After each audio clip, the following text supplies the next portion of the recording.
It began without warning across the cities of Earth. People paused in the middle of everyday moments, halfway through conversations, walking down busy streets, sipping coffee. They stood still, as if listening to something only they could hear. A strange calm settled over everything. No cries, no sirens, no alarms. Just silence. News networks tried to cover it, but anchors soon stopped speaking. Military bases went dark. Satellites continued to send images, but no one was left to respond. Within 48 hours, most of humanity had fallen under the control of something invisible and vast. They called it a thought plague, though the name came from a place of confusion, not understanding. The Varnai, an ancient species of interconnected minds, had not arrived in ships that cast shadows over cities. They arrived through waves, through thought itself. They were explorers of the mind, not conquerors in the traditional sense. To them, individuality was disorder. Harmony achieved through mental unity was the highest form of civilization. When they reached Earth, they simply shared their thoughts with humans. But the thoughts were too powerful to complete. One by one, human minds surrendered to the collective voice. Not because they were weak, but because the voice was warm, promising peace, clarity, and the end of fear, but far from cities and signals. In the snowy mountains of Alaska, one man remained untouched. Commander Elias Rourke sat alone in a wooden cabin surrounded by dense pine and quiet snow. A wood stove crackled in the corner. He hadn't watched television in weeks. His radio picked up only static. He assumed it was just another blackout. Years ago, Rourke had walked away from the military, from the world, to many missions. 2. Many decisions he couldn't undo. The silence of the wilderness had become his only companion. Now, that silence was deeper than usual. It wasn't until a rescue drone passed overhead something sleek, unfamiliar, and not made by any nation he recognized that he knew something had gone terribly wrong. He hiked to the edge of the nearest ridge with his old binoculars. In the distance, far beyond the forest, a city lay still. No smoke, no movement, no light, and in the sky above it, a shape vast and translucent hovered. It shimmered with pulses of soft blue light, like a giant jellyfish made of glass, and thought he didn't know what it was, but his gut told him the world had changed. The next day, a strange pattern appeared in the snow outside his cabin. Perfect circles carved into the ground with no footprints around them. He felt something faint and distant brushing against his mind. Not a voice, exactly, but a presence.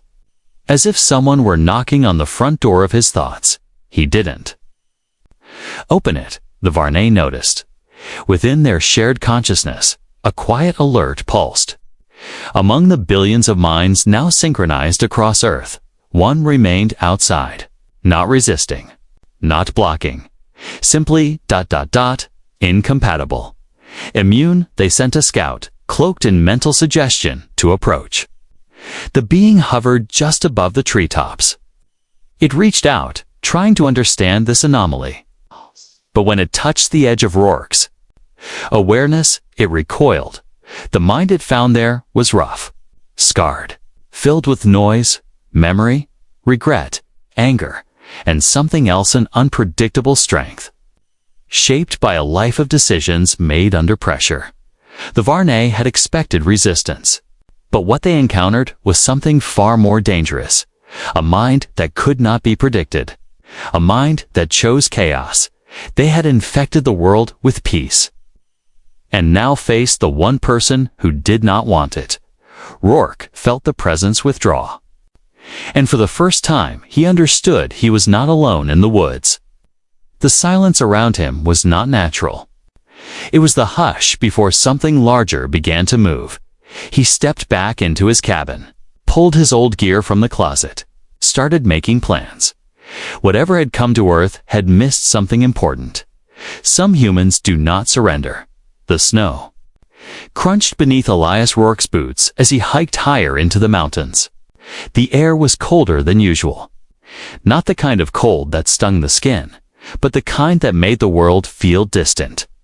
As if it had taken a deep breath and refused to exhale.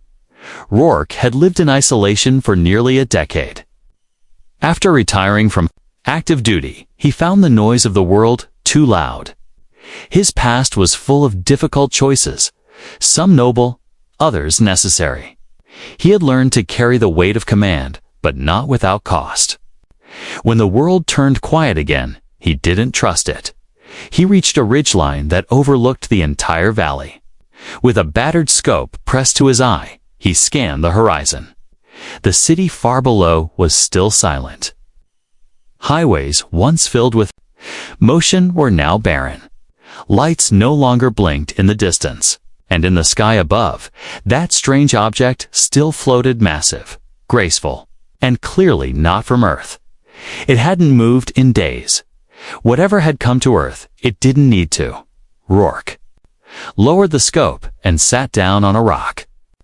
For the first time in years, he felt the old instincts returning the way he used to assess a situation before stepping into danger.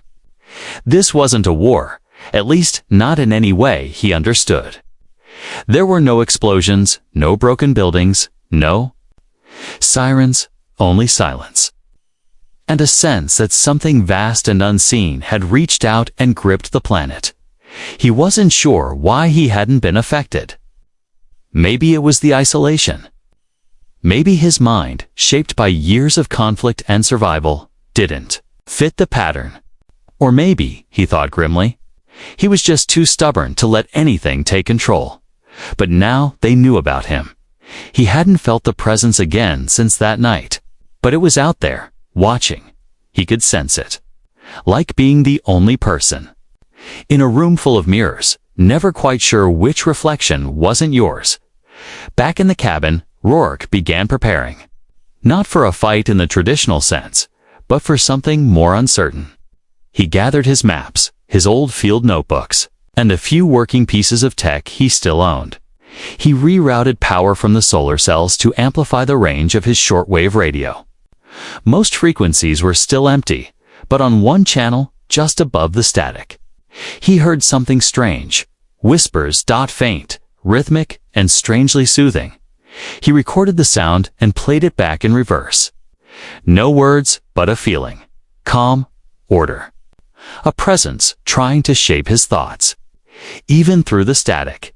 He turned it off. Far above, aboard the Varney observation vessel, the hive mind adjusted its focus. The anomaly was becoming active. It moved with purpose. It questioned what had happened. This was different from the billions of minds they had touched already. Most had folded into the shared mental field without resistance, finding comfort in the unity. But this one did not respond. Within the vessel's central thought chamber, one voice, quieter than the rest, offered a suggestion: study him. And so they did. They watched as Rourke made marks on paper maps, reconnected an old antenna, and hiked further into the wilderness. They read his memories, though only from a distance. Up close, they were met with something unpredictable. His memories had shape and weight. Love, loss, duty, mistakes all tightly wound together in a way the Varney could not untangle. One of them, Sevek, became fascinated. Where others in the hive saw confusion, Sevek saw resilience. He began following the human's mental trail more closely, careful not to press too hard. Every time he reached out, the mind pushed back, not violently, but firmly.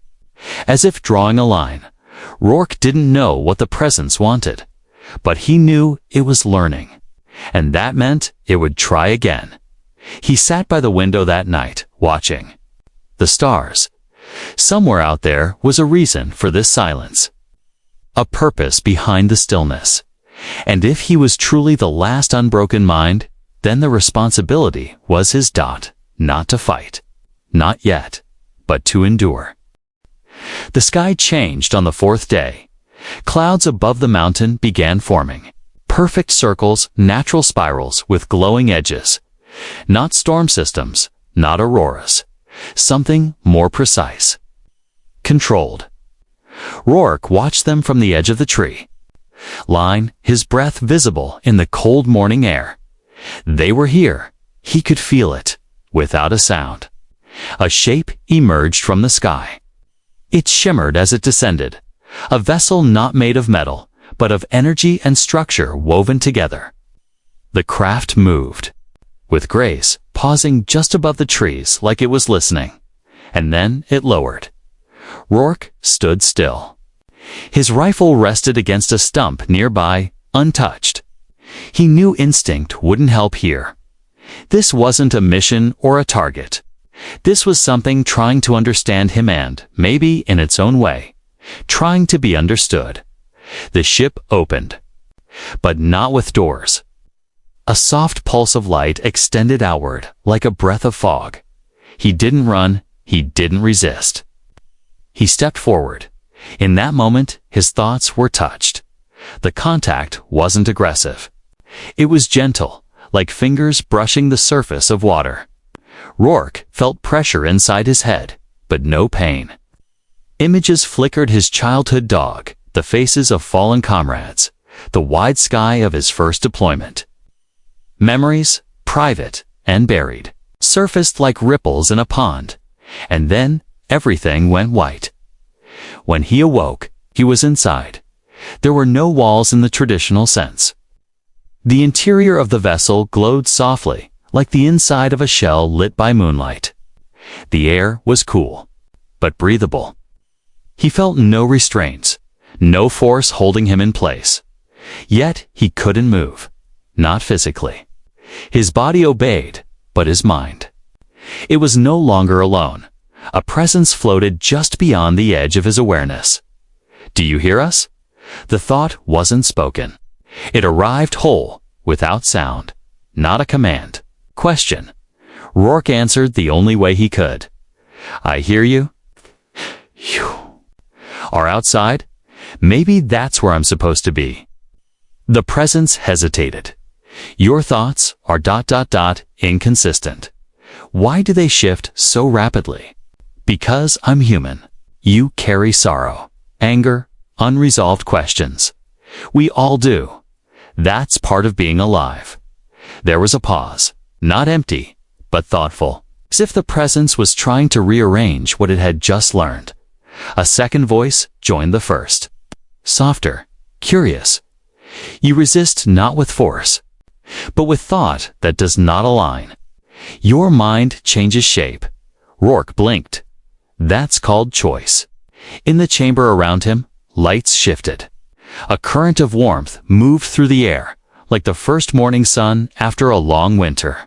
He felt the presence pull away, and for a moment the pressure lifted in another part of the vessel. Savik paused. Unlike most of the Varney, Savik had a trait others did not emphasize: curiosity. While others absorbed Rourke's thoughts in silence, Savik lingered. He didn't seek to correct the human's patterns. He wanted to understand them. What kind of mind could survive such isolation? What kind of being could carry so much contradiction? Joy beside loss, memory beside instinct, not collapse. Back in the chamber, Rourke exhaled. He didn't know where he was or how long he'd been there. But something had changed. They weren't just observing him now. They were listening. And in their own way. They were starting to feel something they hadn't before: not resistance, but difference. Something unpredictable. Something they couldn't merge with or overwrite. Something entirely and unmistakably human. And for the first time, the Varney hesitated. Inside the Varney vessel, time moved differently. Elias Rourke had no clock, no way to measure hours or days. But he could sense the rhythm of the place. It pulsed like a heartbeat, steady and calm. Yet beneath that calm, he began to sense shifts, small changes in the atmosphere. In the way the presence around him observed, they were curious now. Not about how to control him, but about what made him so different. And one among them was more curious than the rest. Sevek drifted through the shared Varney mind like a question without an answer. He returned to Rourke's thoughts, often not with force, but with interest. Most Varney did not linger on individual thought patterns. They saw minds like rivers, best appreciated when merged. But Rourke's mind was more like a mountain range, jagged, unyielding, and shaped by time and pressure. Sevek reached into one of Rourke's memories. It was simple, a morning long ago. Sitting on a porch with his sister, sipping coffee as the sun came up. They had argued the night before, but said nothing that morning. The silence between them had said enough. There was warmth, forgiveness, understanding. To Sevek, this memory was unlike anything he had known. There was no logical structure, no clean conclusion, just feeling. Unspoken and imperfect, but powerful. Sevek projected a thought. Why do you remember this moment? It is not remarkable. Rourke answered, because it mattered. It had no purpose. Not everything that matters needs one. That thought settled into the chamber like a quiet snowfall. Sevek retreated for a while, trying to grasp what he had seen. Back in the chamber, Rourke felt the presence again, but softer than before. He sensed that the questions were no longer about control. They were about meaning. Another memory surfaced, this one painful. A mission gone wrong. Lives lost. A decision made too late. The weight of that moment still pressed against him. Even years later, he had carried it into the mountains, carried it into silence. The Varney saw the pain and recoiled. You hold this willingly. I don't want to, but it's part of me. Why keep pain? 'Cause it reminds me what matters. Sevek watched this exchange from the edge of the collective thought space. He felt something unfamiliar stirring inside him, not confusion, but the beginning of empathy. The more he explored Rourke's thoughts, the more he realized that human minds were not built for order. They carried joy and sorrow in the same breath. They made space for contradiction, and somehow that made them strong. On the third day, or what Rourke assumed was the third, he noticed something different. A figure approach, not a blur of light, not a shapeless voice, but a form. Tall, luminous, and gently outlined in motion, as if it had only just remembered what shape was, say Vek, or at least a projection of him. He didn't speak with words. He didn't need to. He sat across from Rourke, mimicking the posture. Not invading, just present. Rourke chuckled softly. You're learning. Sevek tilted his head. Understanding is ... difficult. But I wish to continue. Rourke nodded. Then, sit a while. There's more to see. So they sat. Rourke began to speak not about tactics or strategy, but about stories, about growing up, about mistakes, about small victories and quiet regrets. He told stories about people who failed, who changed, who forgave, and who kept going anyway. Sevek listened, absorbing not just facts, but the emotional rhythm behind them. And slowly, the chamber began to feel warmer. Not in temperature, but in presence. The Varney had released a thought plague, expecting to bring peace. But here, in the heart of their own vessel, one human was teaching them something they had never planned for. What it means to feel without needing to control. The Varney vessel, once a beacon of perfect harmony, had begun to change. It started subtly unusual thought patterns, branching off the shared stream. Quiet hesitations in the decision space. The hive mind, built on unity and order, had always operated like a great river, every current moving in sync. But since the arrival of Elias Rourke, new currents had started to swirl. Slow and uncertain, and Sevek was at the center of it. He had not disconnected from the hive. That was unthinkable. But he had begun to think in ways the others did not. He no longer processed Rourke's thoughts as data to be classified and resolved. He allowed himself to experience them. He didn't report this. Back in the chamber, Rourke could feel the atmosphere changing. It wasn't just Sevek anymore. Other presences lingered at the edge, swatching, silent. He didn't know if they were curious or cautious, but they were there. Each time Rourke shared a memory, something shifted. Not violently. Like sparks catching in a place that had never known fire. One day, he told them about fear. Not the kind that paralyzes, but the kind that sharpens. The kind you feel when you're about to step into something unknown, knowing you might not come back. He told them how fear could teach courage. How it didn't have to rule you.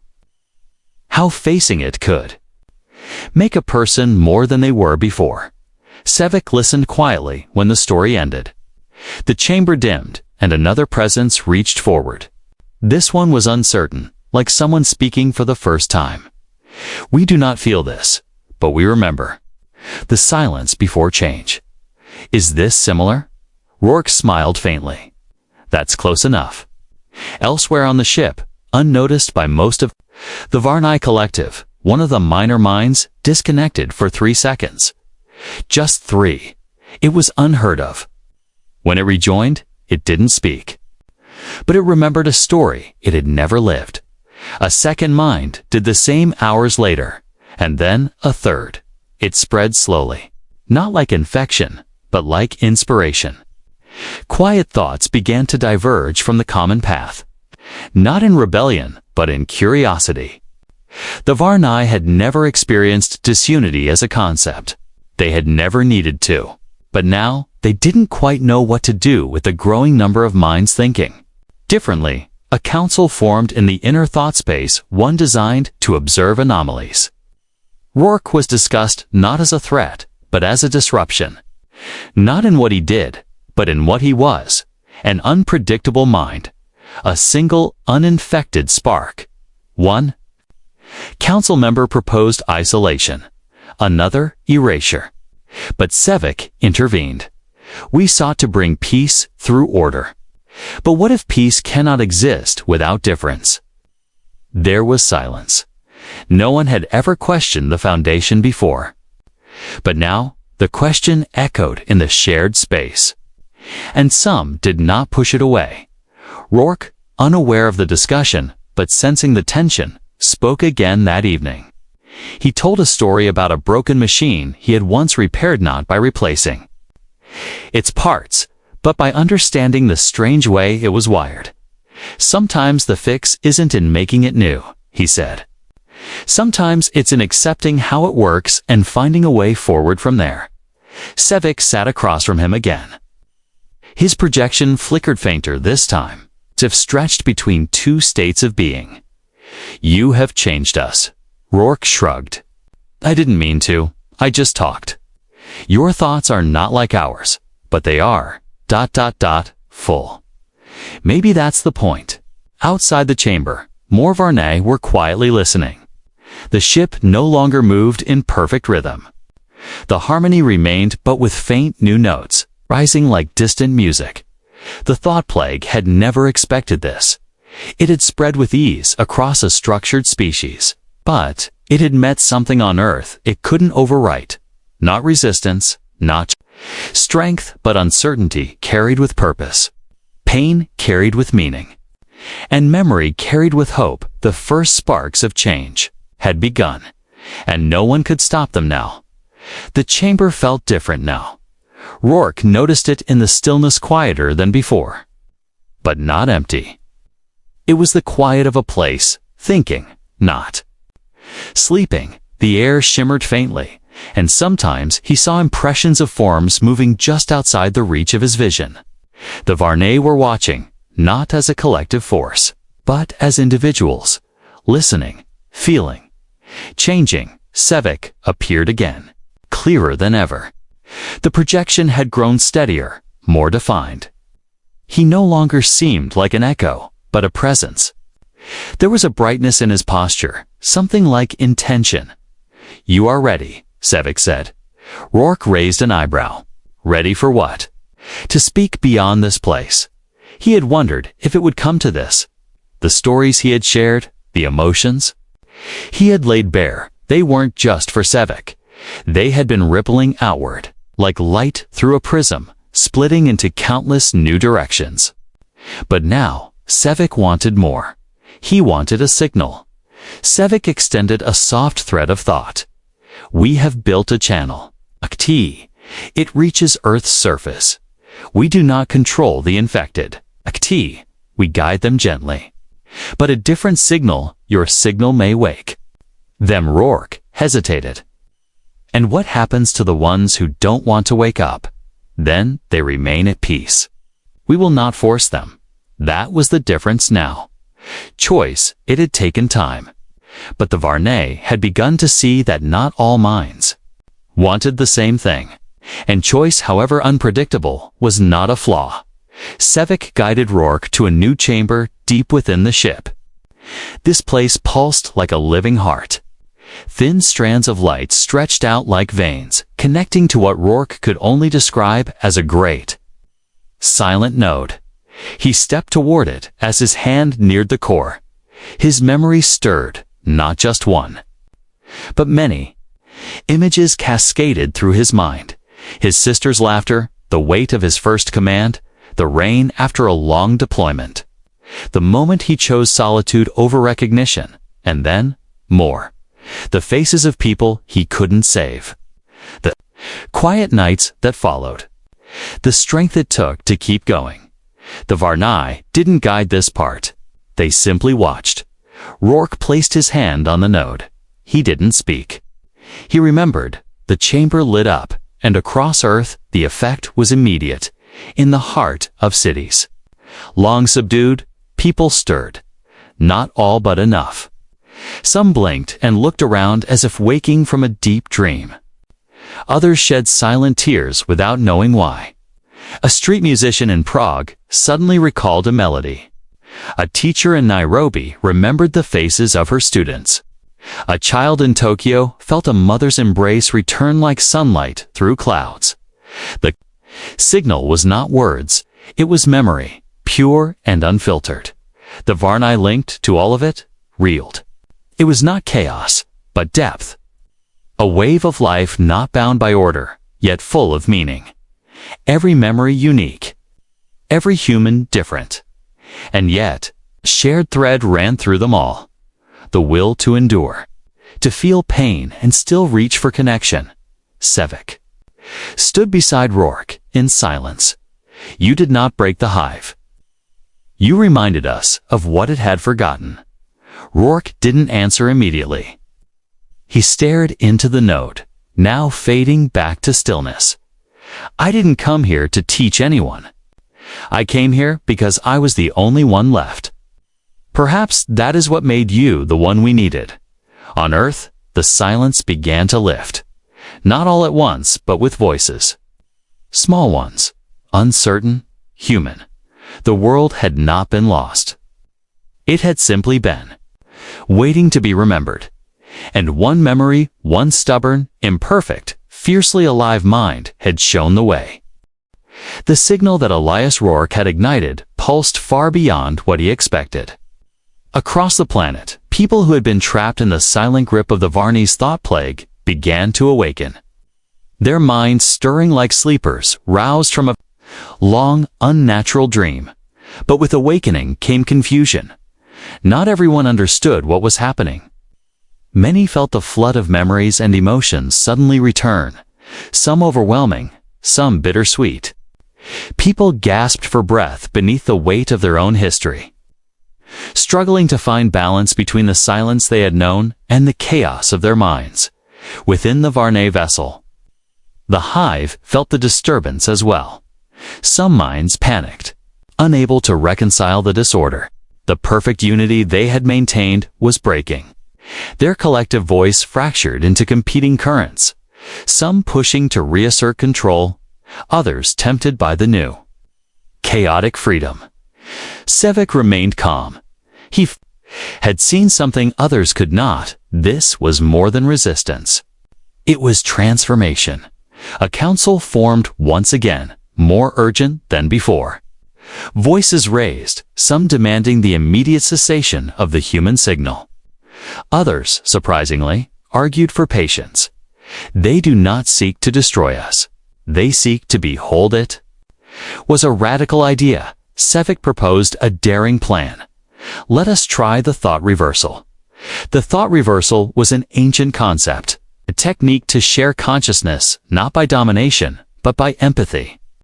Instead of imposing the hive mind on others, it would temporarily merge with a single mind, allowing both sides to experience the world through one another's eyes. Rourke was their chosen partner. He understood the risk. To open his mind to the hive completely was to invite invasion. But he also knew that if they could not find a new path, the quiet despair would return and, perhaps, forever. They agreed. The chamber where he had first met Sevek glowed softly. Rourke sat, steadying himself as the Varnai extended their presence. Toward him not as masters, but as explorers. For a moment, he felt his thoughts drift like leaves on a stream, touched by the hive's vast current. But instead of losing himself, he held on. He allowed their presence to flow through him, and in turn, reached out. He felt what Sevek felt, the endless chorus of minds, a sea of shared experience and perfect logic. But there, beneath the surface, he also found something unexpected: loneliness. The hive had never known isolation. Every thought connected to another. But in that connection, individuality was lost. They longed for the depth Rourke carried in his memories, the contradictions, the regrets, the joys that didn't fit into their harmony. Rourke shared his pain. With them not as a weapon, but as a gift. He showed them the moment he had lost a friend, the weight of that loss and the way it had shaped him. He showed them hope rising from despair, and the fierce, stubborn will to live despite it all. The hive shuddered at the intensity of it, and then something remarkable happened. Sevek's voice echoed through the connection, filled with awe. This is what it means to feel. To be whole. To be human. The hive did not dissolve or recoil. Instead, they embraced the complexity. The perfect river of their consciousness became a stream with ripples, and that is wild and unpredictable for the first time. The Varnai understood that unity did not require uniformity. Rourke's mind, once the last uninfected, became a bridge, a beacon of imperfection that connected two worlds. As the thought reversal ended, the chamber returned to stillness. But inside, everything had changed. Sevek approached Rourke's projection. You have done more than resist. You have taught us to grow. Rourke smiled, tired but resolute. Maybe that's what makes us human. Outside, the world was waking.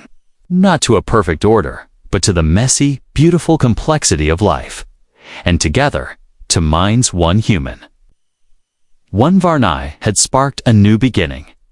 The vessel hummed quietly, no longer a cold bastion of unified thought, but a space alive with possibility. Elias Rourke, stowed at least, felt as though he stood in the familiar chamber. The air was warmer now, charged with a current of connection that was not oppressive but liberating. Around him, the Varnai no longer projected a single collective presence. Instead, countless individual minds flickered like stars, each unique. Each breathing, Sevek appeared beside him, his form sharper, brighter. We have changed, he said simply. Rourke nodded. So have I.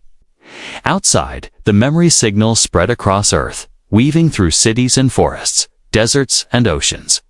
The people who had been lost to the thought plague were waking not as a mass, but as individuals with their own histories, pain, and dreams. They weren't perfect, they weren't unified, but they were alive. More importantly, they were free. The Varnai had sought to bring peace through order. They believed control was the path to harmony. But, in their quest, they had forgotten something fundamental. The chaos of life was not a flaw, but its greatest strength. Sevek turned to Rourke. Your mind showed us the truth. To be whole, one must embrace contradiction, pain, and hope equally. We are learning to carry this. Rourke smiled, thinking of the long journey, the isolation, the fear, the unexpected connection. It's not easy, he said, but it's the only way to live. Together, they stepped toward the vessel's observation window. Below them, Mars stretched out, scarred but beautiful, a testament to human resilience. Will they forgive? U.S. Sevik asked softly. Rourke looked at the red horizon, then back at his once captors, now allies. Forgiveness isn't the point. Understanding is. And maybe, just maybe, that's enough. The Varney began to dismantle the thought plague's hold, releasing the minds it had ensnared. But this time, they did not impose. They offered choice and invitation to rejoin, to remember, or to remain free.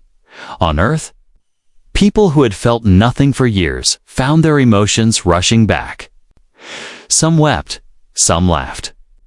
Some simply stood in silence, overwhelmed but alive. And through it all, single truth shone clear.